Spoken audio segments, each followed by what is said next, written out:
Okay, so we're back in the apiary at Gale Woods here, and it's a pretty exciting day because it's honey harvesting day. So today we're going to remove the honey supers, which are these small boxes on top of the main hive bodies, and we're going to take them away, and next week I will remove the honey from the honeycomb and put it in bottles to sell in our store. The bees have been pretty successful this year, and the last time I checked, which was about 3 weeks ago, they had filled up 2 honey supers, or 2 small boxes, so I added a third, and I'm hoping now that we'll have basically 3 full honey supers per hive of harvested honey, and I'm going to put another box on that they can start to fill up for the winter so that they'll have some honey to get them moving through the fall and early winter from that hive, and then there'll be some honey down in these hive bodies that will get them through the rest of the winter. So it's a pretty exciting day. We're going to see what we have in here. Okay, so as you might imagine, this is not going to make the bees very happy because we're taking the honey, which is what they have been foraging for all summer.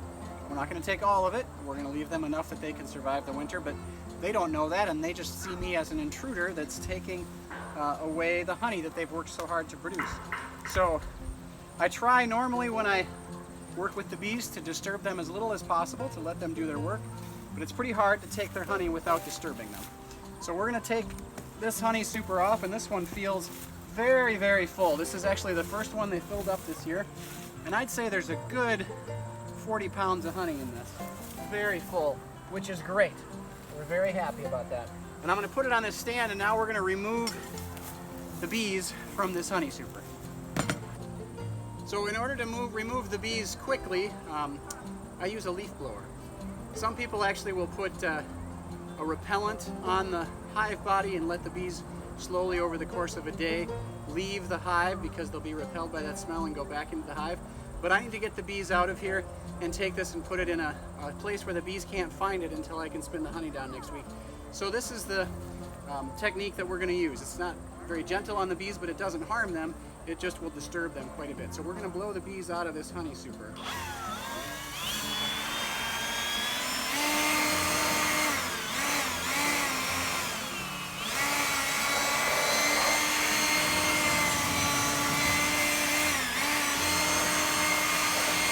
So I'm going to remove a frame of honeycomb so that I can be more able to access the spaces between them and get the bees out of there. And it's always tricky to do this because the bees glue everything together with propolis, which is a very sticky substance they secrete to kind of put their hive together. But here you can see mostly capped honey. The bottom part isn't quite capped yet, but the top frames are nicely capped, which means the honey is dried to the right concentration to store for the winter or for us to harvest. So here's a beautifully capped frame of honey, except for that one little corner that I just accidentally scraped open. So when it comes time to remove the honey, we'll scrape that wax cap off and then spin it in a centrifuge, and all the honey will drip down into the bottom of our centrifuge, and we'll bottle it. And that's a beautifully full frame of honey right there.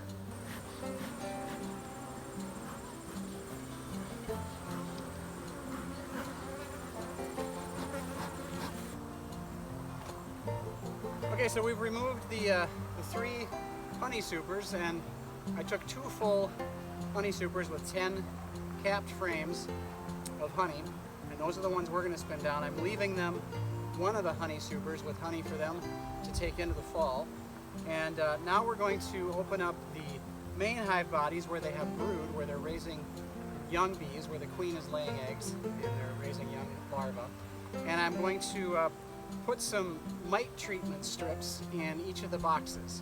I'm going to put 2 strips in each of the boxes, and that has a miticide which helps kill the little mites, which are like ticks, if you're familiar with ticks, that go on the backs of the bees and actually can really severely impact the health of the hive. And so coming into the fall, we want to try to get rid of those mites so that they're not stressed by the mites in the winter.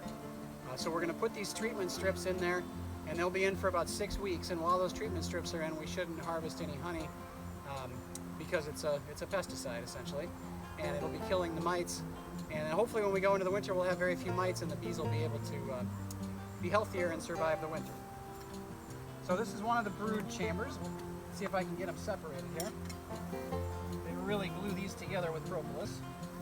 And then they're bigger, so they're a little heavier. Yep, that's nice and full of honey and brood. And now we're just going to check, because I want to put those strips right in where the brood is located. So we're going to see if we've got a lot of brood in here, and that'll tell us if our queen is healthy and laying eggs. Take one of these, two of these frames maybe out. There we go, I got them separated. So there you can see a little capped brood. The darker colored cells are capped brood. I see some developing larvae, little white worms in the bottom of some of the cells, and then I see a lot of pollen. That's what the yellow stuff is. Not seeing as much brood as I thought I might, so I'm going to check another frame from in here.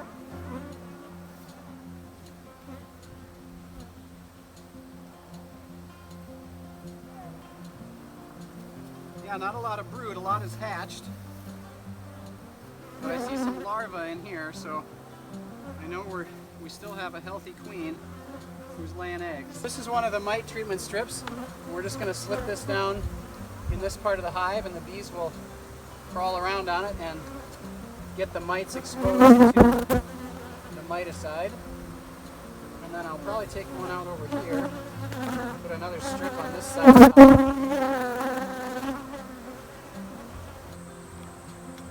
Okay, so we've got the 5 honey supers that we've removed from our hives, and these we're going to spin the honey out of so we can enjoy eating that honey all winter long.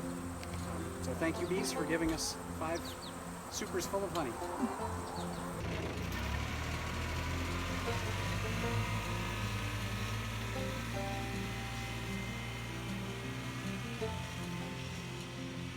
We now have the honey supers that we took off of our hives last week, and we've got them here in the kitchen where we're making a sticky mess.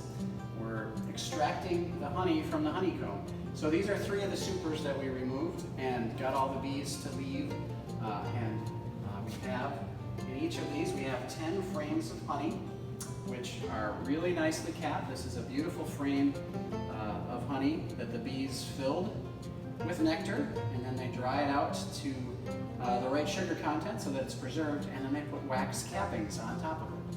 So in order for me to extract the honey using our centrifuge, I have to get all the wax caps off of the honeycomb, and I do that with this decapping tool. There's a few ways you can do it. Some people use a hot knife or a long blade, but I find that this tool works great if the honeycomb is not all even and it's a little harder to get under all the caps. So this little tool works really well. You just slide it under the caps on the surface of the honeycomb and pull the little wax caps off, and as I do that, you can see the honey underneath being exposed.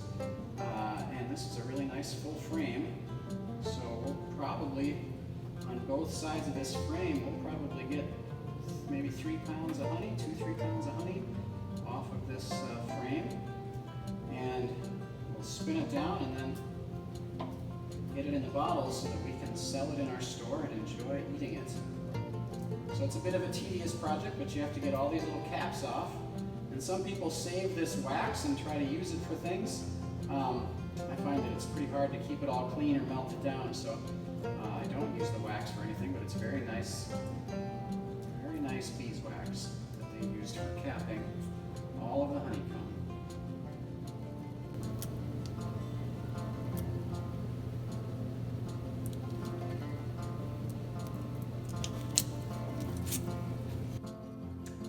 So now all of the wax cappings have been removed from both sides of this frame.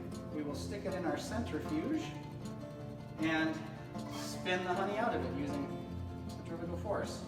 So I've got one frame in either side, and as I spin it, the honey will fly right out of those frames against the wall of the barrel and then drip down to the bottom.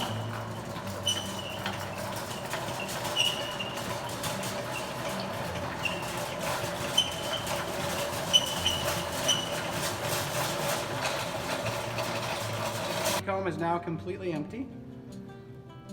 The other side is still full of honey, so we have to flip them around in the centrifuge. Flip that one around, flip this one around.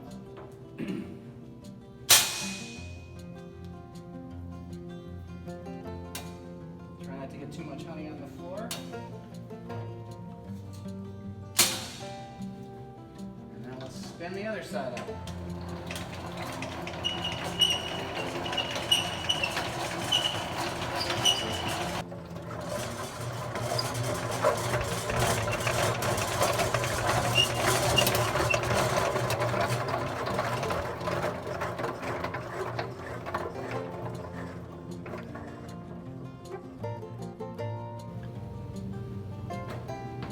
Okay, so all the honey has been extracted from both sides of this frame.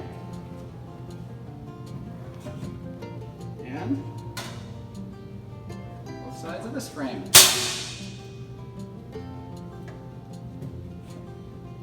The next step is to take the honey out of this extractor and put it in a bottling bucket, and then we fill our bottles. It's time to fill up one of our bottles.